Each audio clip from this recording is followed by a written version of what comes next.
This is Hidden Killers Week in Review. A look back at the most prolific stories of the week.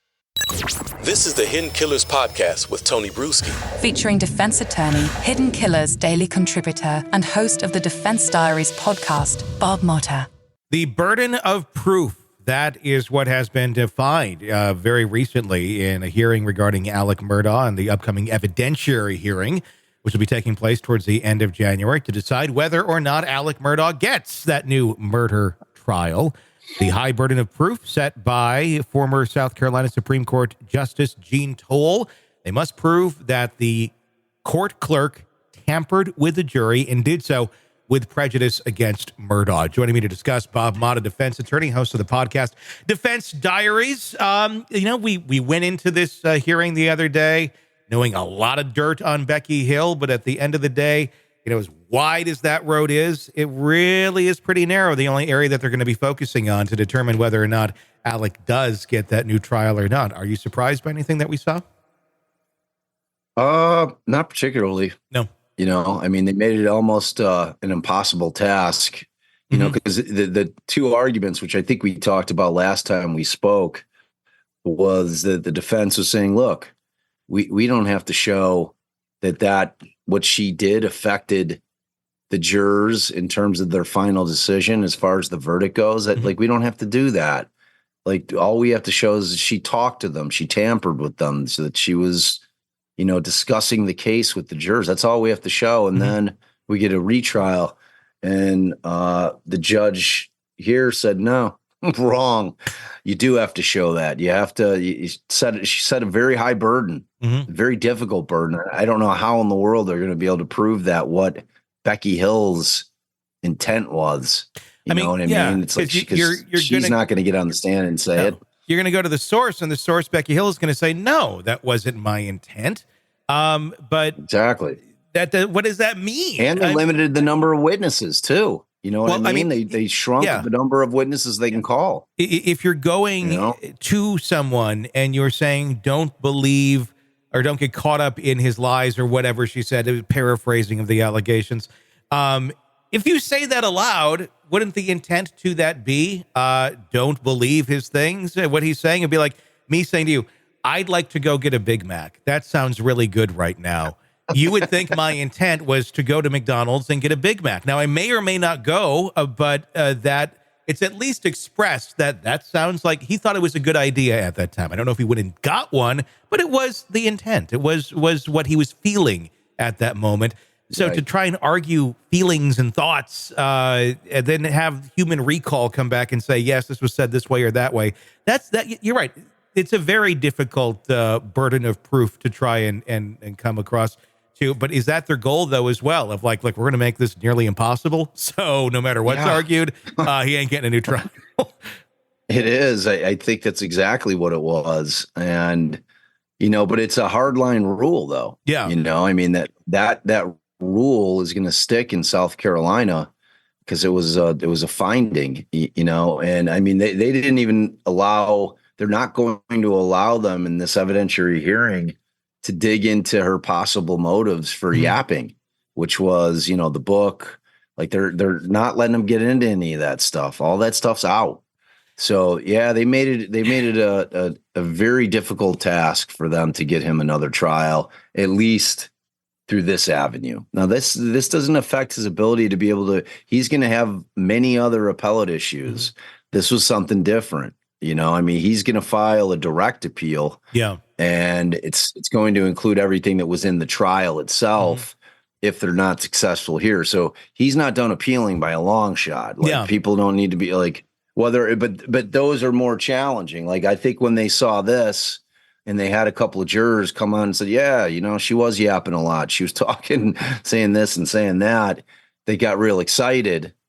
Wow, man, they made that really easy for us, because typically the appeals are going to be very, very difficult in terms of, the court finding that there was the type of error that makes it reversible. It's just a very difficult challenge in light of what you need to be able to get to convince a court to do that, because ultimately it's a balancing act, and they're going to say, look, yeah, this error may have occurred during trial, but ultimately at the end of the day, it didn't affect the jury. They put on so much evidence, that you were there and that, they died when you were there and, it was guns used from your property and, like nothing that error had it not occurred wouldn't have changed their mind either way.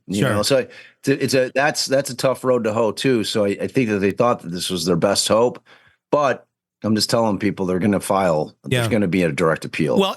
There's still active SLED investigations going on into Becky Hill and her son. We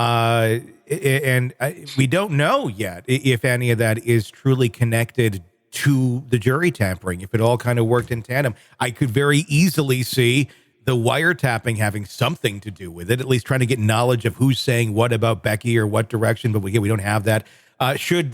Once those investigations wrap up and that information comes to light, I would imagine that could also be, if it's not very favorable to Becky Hill and connects to Alec Murdaugh, of being ammo for another appellate issue here. Would that not? Definitely. I mean, if they uncover something like that, it certainly is going to be brought up by the defense. Yeah. I mean, why wouldn't they? Especially if it's directly related to Murdaugh. I mean, how could they not? Yeah. He walked into that courtroom very confident the other day, I noticed. Very joking, very jovial. It was kind of he had that little stumble though. Yeah, he had the little stumble. Yep. He had the little stumble. But beyond that, it seemed almost by the end of it, he didn't have that air of confidence on his face though. Do you think they were kind of thrown for a loop? Do you think that it didn't quite go as what was expected by the defense?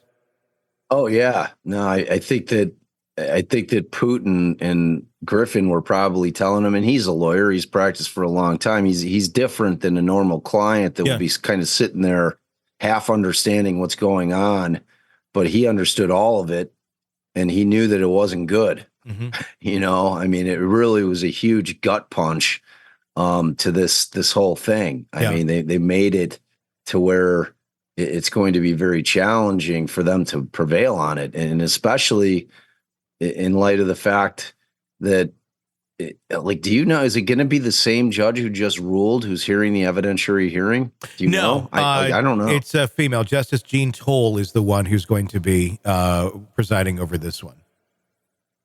But isn't that who just made the rulings?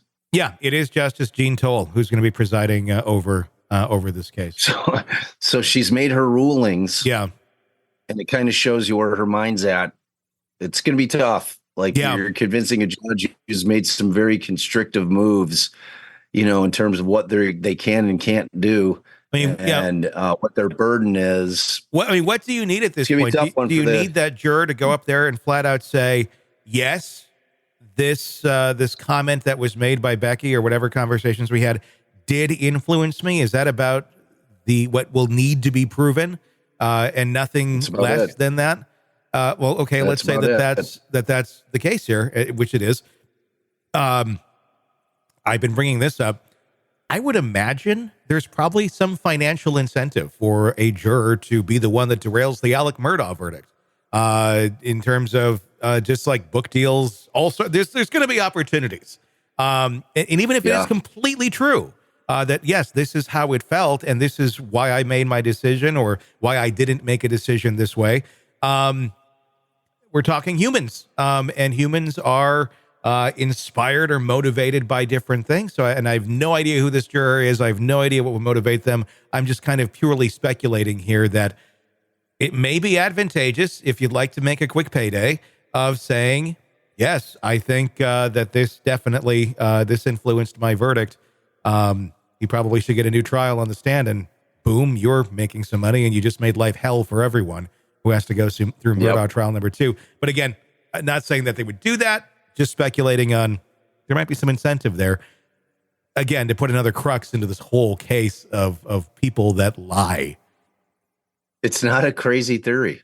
No. At all, because how could anyone ever prove that it wasn't true? It's like whatever's in that juror's mind. There's no legal repercussions for it. They have every right to tell their story. They have every right to do anything they want with it. Yeah, I don't think it's that crazy. It's definitely a possibility that exists in the world, man. Yeah. You know, it's like it wouldn't stun me. I wouldn't like, because exactly what you said. I mean, it's definitely a possibility because it is. You know, book deals, running the morning circuit. Yeah, you know, I mean, it could be a quick payday, and it like people are greedy. Yeah, people do crazy things for money, man. Yeah, I mean, look at Alec Murdaugh. Exactly. Want to listen ad-free? Want advanced access to all of our interviews before anyone else?